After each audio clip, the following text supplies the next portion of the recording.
Hello everyone, my name is Akshay Sarnaik. I am working as an instructor at Government Sangli ITI. So before we get started, let's hope you and your family are safe at your home. We all know we are fighting against COVID-19. It means coronavirus. So take care of yourself and stay safe. So let's get started video on today's topic, screw thread. Screw threads दंडगोलाकार भागाच्या बाहेरील पृष्ठभागावर अथवा आतील पृष्ठभागावर एक समान दराने पुढे पुढे सरकत जाणाऱ्या तिरकस गाळ्यामुळे तयार होणाऱ्या रचनेला स्क्रू थ्रेड असे म्हणतात. थ्रेड्सचे दोन प्रकार, एक्सटर्नल स्क्रू थ्रेड आणि internal screw thread. External screw thread दंडगोलाकार भागाच्या बाहेरील पृष्ठभागावर असलेल्या थ्रेड्सना एक्सटर्नल थ्रेड्स असे म्हणतात. तसेच इंटरनल थ्रेड्स पोकळ दंडगोलाकार भागाच्या आतील पृष्ठभागावर असलेल्या स्क्रू थ्रेड्सना इंटरनल थ्रेड्स असे म्हणतात. Uses of threads. थ्रेड्सचे उपयोग. दोन किंवा अधिक भाग एकमेकांना जोडण्यासाठी व पाहिजे तेव्हा अलग करण्याकरिता फास्टनर्स म्हणून उपयोगात आणतात. उदाहरणार्थ nut, bolt, screw. It is also used for adjustment. For example die stock. हा जो आपल्याला स्क्रू दिसतोय तो ॲडजस्टिंग करण्यासाठी वापरला जातो. डायस्टॉकमधला ॲडजस्टिंग स्क्रू. तसेच याचा वापर मशीनच्या एका भागाची गती दुसऱ्या भागाला देण्याकरिताही केला जातो. For example worm and worm wheel. तसेच याचा वापर अवजड वजन उचलण्यासाठी व दाब देण्यासाठी केला जाऊ शकतो. For example screw jack. अचूक मोजमाप घेता येण्यासाठी मोजमाप घेणाऱ्या इन्स्ट्रुमेंट्समध्ये देखील याचा वापर केला जातो. For example micrometer. स्क्रू थ्रेडचे हँडनुसार प्रकार. स्क्रू थ्रेड पुढे सरकण्यासाठी ज्या दिशेला फिरतात त्या दिशेला हँड असे म्हणतात. त्याचे दोन प्रकार आहेत, राईट हँड थ्रेड आणि left hand thread. Right hand threads. जे स्क्रू थ्रेड्स पुढे सरकण्यासाठी म्हणजेच टाईट होण्यासाठी घड्याळाच्या काट्याच्या दिशेने फिरवतात त्यांना राईट हँड थ्रेड्स असे म्हणतात. हे आर्यच्या अक्षराने ड्रॉइंगमध्ये दर्शवले जातात.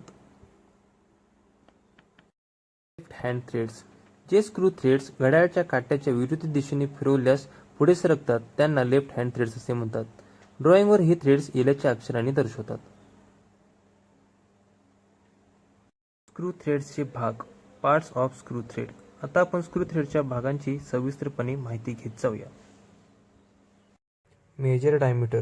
स्क्रू थ्रेडच्या सर्वात मोठ्या व्यासाला मेजर डायमीटर असे म्हणतात. स्क्रू थ्रेडची साईज ही मेजर डायमीटरवरूनच सांगितली जाते. Minor diameter. स्क्रू थ्रेडच्या सर्वात लहान व्यासाला मायनर डायमीटर म्हणतात. हा पुढील सूत्राने काढता येतो.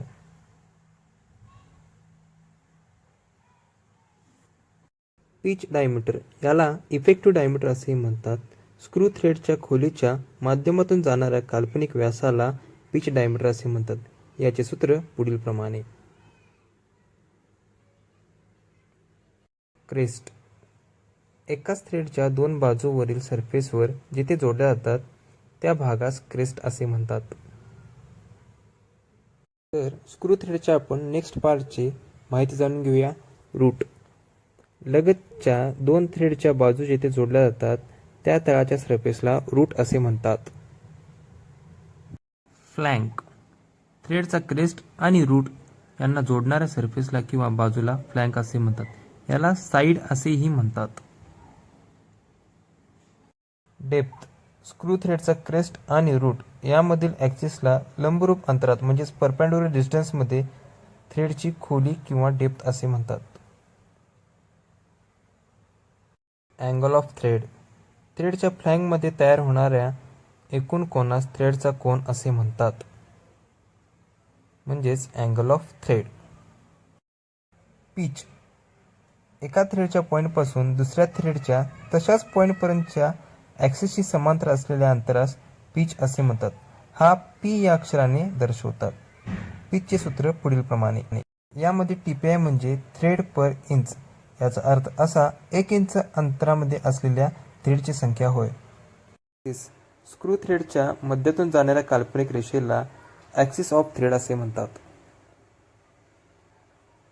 आपण लास्ट वन बघणार आहोत, हेलिक्स अँगल. थ्रेडच्या ॲक्सिसला पॅरललमध्ये काढलेल्या काल्पनिक रेषेशी थ्रेडच्या उताराचा जो कोन बनतो त्यास हेलिक्स अँगल असे म्हणतात.